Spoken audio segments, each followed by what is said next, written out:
when a rational number is multiplied by 5 by 2 and 2 by 3 is added to the product is minus 7 by 12, then the number is అన్నాడు.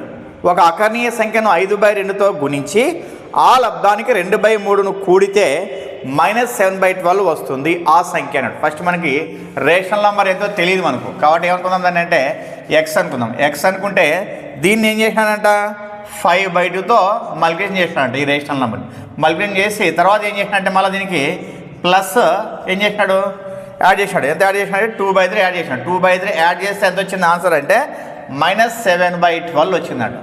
ఇది మనకు meaning. మనకు rational నెంబర్ని 5/2తో multiplication చేసి తర్వాత ఏం చేసినాడు 2/3ని ప్లస్ చేస్తే ఆన్సర్ ఏం వచ్చిందంటే -7/12 వచ్చింది. ఇప్పుడు మనకు ఆ రేషనల్ నెంబర్ ఎక్స్ వాల్యూ ఎంత అంటున్నాడు. మరి ఏ విధంగా చేయొచ్చంటే ఎక్స్ ఇంటూ 5/2 అట్లనే పెట్టుకుందాము.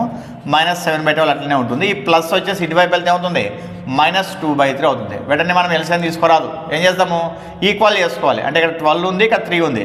ఈ 3ని ఏం చేయాలి 12గా రాసుకోవాలి. 12గా రాసుకోవాలంటే ఏం చేయొచ్చు అప్పుడు -7/12 అట్లనే రాస్తా. దీన్ని ఏం చేస్తా ఇంటూ 4 చేస్తా. అంటే -2 × 4 / 3 × 4 అంటే న్యూమరేటర్ డినామినేటర్ ఏం చేస్తున్నా ఇంటూ 4 చేస్తా. అప్పుడు ఏమవుతుంది X into 5/2 is equal to -7/12 minus ఎంత 2 4 = 8 / 3 4 = 12. అంటే అప్పుడు డైరెక్ట్ మనం 12 అని చెప్పి రాసుకోవచ్చు. ఇక్కడ 12 అని చెప్పి రాసుకుంటే -7 -8 ఎంత -15 అనమాట. నెక్స్ట్ ఆ తర్వాత ఎక్స్ ఈజ్ ఈక్వల్ టు ఏమవుతుంది -15/2.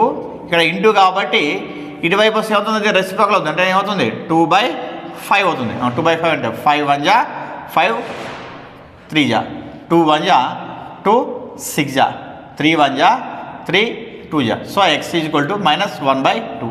అకర్ణీయ సంఖ్య rational number is X equal to -1/2. మనకి ఇచ్చినటువంటి ఆప్షన్స్లో ఏదంటే మనకు third option is right answer అనమాట.